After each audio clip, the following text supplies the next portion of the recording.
Ya, tantangan 2015 membawa tantangan baru terhadap nasib investasi di pasar keuangan. Para investor dituntut untuk lebih jeli menyusun strategi, terutama dalam menyusun portofolio di sejumlah instrumen investasi. Lantas bagaimana mensiasati sejumlah sentimen eksternal maupun domestik yang kian dinamis? Strategi apa yang perlu disiapkan investor dalam mengelola portofolio? Kita akan membahasnya bersama pakar investasi dari Mutual Fund Expert, ada Mas Rudianto. Mas Rudi, ini kalau kita lihat memang 2014 ini begitu banyak sentimen yang mempengaruhi portofolio. Ada juga dari dalam negeri maupun dari luar. Kita dalam negeri saja sudah ada politik yang gonjang-ganjing dan kenaikan BBM. Nah, bagaimana untuk tahun 2015 nanti kalau kita lihat dengan sentimen yang akan menggiurkan ini? Oke, kalau kita berbicara 2015, ada dua sentimen yang menurut saya bisa memberikan dampak positif untuk pasar. Kalau untuk yang saham, saya melihat tahun ini pertumbuhan ekonomi itu mungkin akan di kisaran 5,1%. Tahun depan itu proyeksi dari lembaga dunia seperti Bank Dunia, World Bank, IMF, ADB itu memproyeksikan, termasuk pemerintah ya, pertumbuhan ekonomi Indonesia itu mungkin dari kisaran 5,2 hingga 5,8%. Nah, kalau misalnya dari 5,1 tahun ini menjadi 5,2 atau 5,8 itu disebut percepatan pertumbuhan ekonomi, karena dia dari 5,1 menjadi lebih tinggi dari 5,1. Nah, kalau secara historis setiap kali terjadi percepatan pertumbuhan ekonomi di Indonesia itu biasanya IHSG menguat dengan signifikan. Jadi pertumbuhan ekonomi itu, percepatan pertumbuhan ekonomi itu dampaknya sangat bagus terhadap IHSG. Kalau itu untuk pasar saham. Untuk saham ya. Betul. Kalau untuk obligasi, saya melihat kuncinya itu ada di apakah inflasi itu bisa terkendali tahun depan. Karena BBM itu sudah naik. Nah, efek daripada kenaikan BBM itu biasanya bisa bertahan selama 1 tahun. Ya, karena dia naiknya mungkin di November atau Desember. Mungkin sampai di November, Desember tahun depan inflasi masih tinggi. Setelah itu inflasi akan rendah. Nah, ketika inflasi rendah, suku bunga bisa turun. Nah, itu harga obligasi itu berpotensi meningkat. Berarti bayang-bayang ataupun sentimen dari BBM ini masih akan mempengaruhi juga untuk sampai akhir tahun 2015 seperti itu.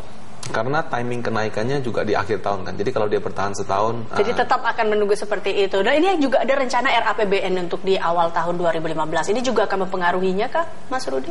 Maaf, rencana RAPBN untuk jadi rencana untuk beberapa jumlah anggaran pembelanjaan negara seperti itu, juga pengumumannya terkait dengan itu. Oke. Kalau dari sisi anggaran, pertama waktu subsidi BBM dinaikkan itu perkiraannya kita penghematannya mungkin sudah 100 sampai 100 sekian puluh triliun. Nah, dengan harga minyak turun, itu pemerintah itu akan menghemat lebih banyak lagi. Nah, kalau untuk pemerintahan yang sekarang, kuncinya itu kan pembangunan infrastruktur.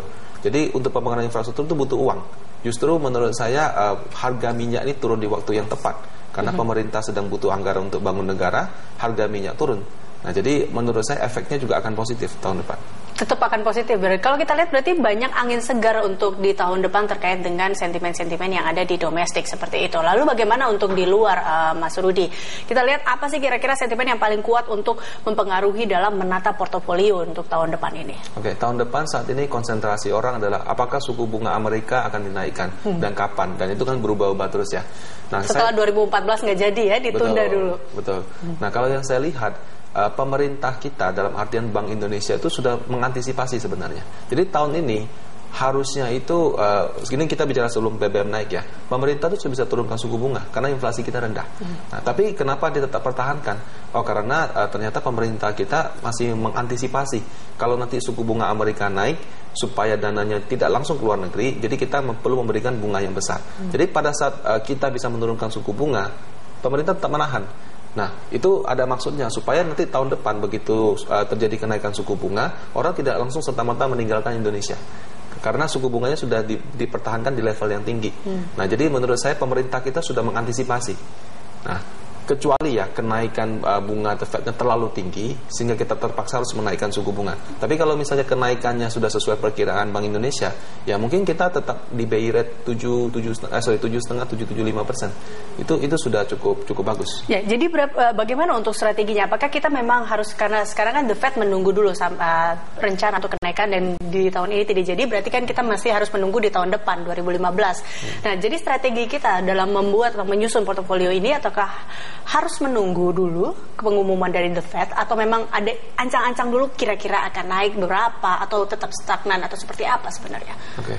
Kalau dari perhitungan kami di Panin Asset Management, apabila harga minyak bisa bertahan di level sekarang, dan menurut kami bisa karena penurunannya itu soal struktural ya. Jadi ini bukan sentimen sesaat yang nanti 60 terus jadi 80 100 lagi, tapi kelihatannya akan bertahan selama setahun. Dan kemudian anggarannya Pak Jokowi jadi lebih banyak karena subsidi dinaikkan.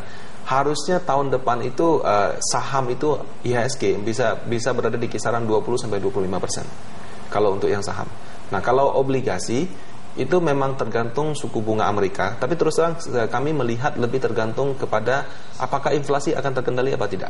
Kalau inflasi terkendali dan kemudian di akhir tahun mulai kembali ke normal, artinya efek BBM-nya sudah hilang, kemungkinan obligasi juga bisa menguat cukup tajam antara 12-14%. Lalu bagaimana dengan reksadana, Mas Rudi? Kalau tadi kita terkait dengan obligasi dan saham, untuk reksadana seperti apa? Kalau untuk reksadana kan dia sama saja seperti investasi di saham dan obligasi, cuma kita titipkan ke orang.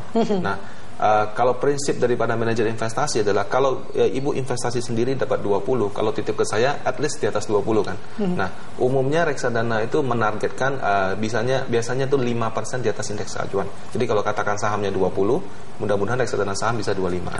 Kalau misalnya yang obligasi katakan 12. Kalau obligasi mungkin tidak bisa sampai 5%, tapi mungkin 2-3% di atas obligasi. Oke, Mas Rudi, kita akan lanjutkan perbincangan ini usai jeda, dan pemirsa tetaplah bersama kami.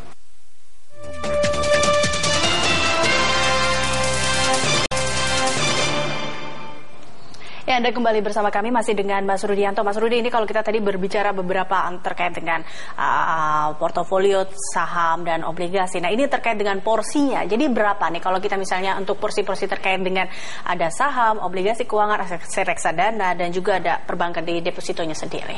Oke, kalau dalam prinsip perencanaan investasi, biasanya kalau dalam berinvestasi itu sebenarnya bukan porsi, tapi lebih kepada kita sesuaikan jangka waktu dengan tujuan dengan jenis investasi. Misalnya, kalau saya berinvestasi untuk tujuan di atas 5 tahun, kita cocoknya untuk saham atau reksadana saham.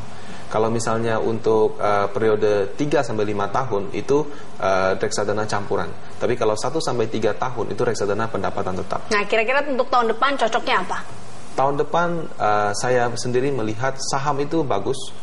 Obligasi kalau inflasinya terkendali itu juga akan bagus. Jadi sebetulnya tahun depan itu semuanya bisa positif ya. Tapi mungkin kemungkinan positif lebih tinggi itu ada di obligasi daripada saham, karena saham kan banyak faktor. Tapi kalau obligasi, kalau inflasinya terkendali itu kemungkinan besar dia akan naik.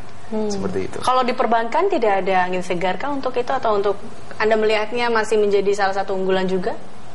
Kalau perbankan itu kalau dalam konsep perencanaan keuangan itu untuk dana darurat.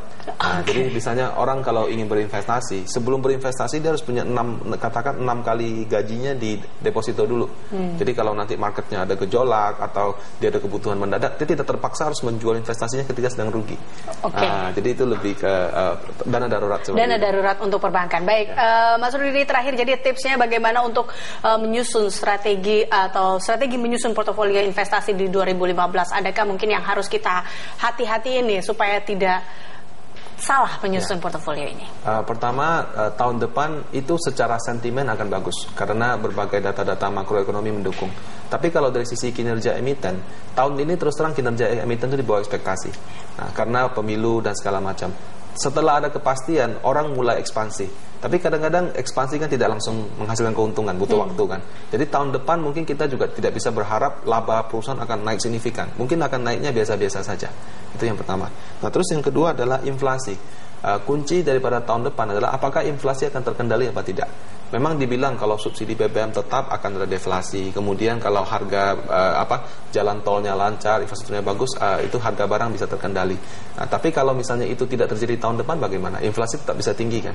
Nah, jadi faktor inflasi akan terkendali apa tidak itu juga tergantung pemerintah kita. Oke, jadi tetap hati-hati dan waspada juga untuk terkait dengan penyusunan portofolio ini. Baik, terima kasih Mas Rudi telah hadir bersama kami dalam Market Corner. Dan pemirsa, menjelang libur Natal dan Tahun Baru, penjualan gadget selalu meningkat di New York, Amerika. Informasinya setelah jeda berikut ini.